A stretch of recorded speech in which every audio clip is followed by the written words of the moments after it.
महाराष्ट्र भरती 2025च्या संदर्भात जे विद्यार्थी भरतीची तयारी करत आहेत त्यांच्यासाठी मोठी आनंदाची बातमी समोर आली आहे। गृह विभागाने 2024 ते 2025 दरम्यान रिक्त पदांची दखल घेतली आहे।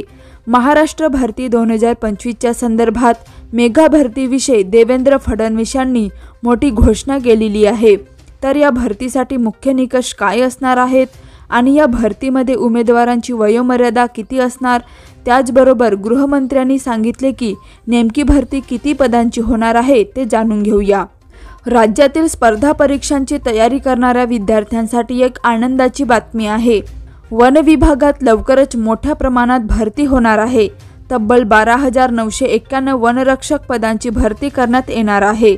वनरक्षक हे वन विभागातील आघाडीचे पद असून त्यांना वनक्षेत्रात पायी गस्त करावी लागते। त्यामुळे वनरक्षक हे शारीरिकदृष्ट्या सदृढ असणे आवश्यक आहे। वनरक्षक पदासाठी 4 तासात पुरुष उमेदवारांना 25 किमी व महिला उमेदवारांना 16 किमी चालण्याची शारीरिक क्षमता चाचणी विहित करण्यात आलेली आहे।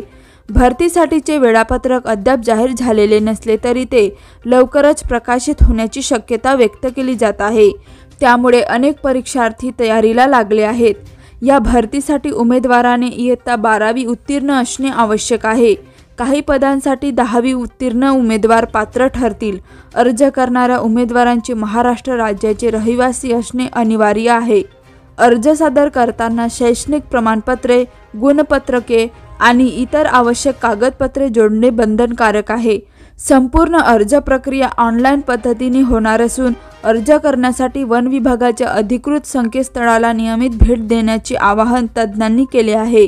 भरती प्रक्रिया सुरू झाल्यानंतर उमेदवारांना पुरुषांसाठी 5 किमी आणि महिलांसाठी 3 किमी धावण्याची शारीरिक चाचणी द्यावी लागणार आहे। त्यामुळे इच्छुक उमेदवारांनी शारीरिक तयारीस देखील सुरुवात करावी।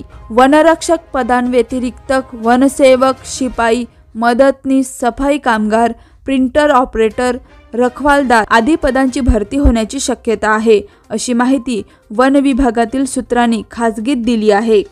तर यावर तुमचं काय मत आहे कमेंटमध्ये नक्की कळवा।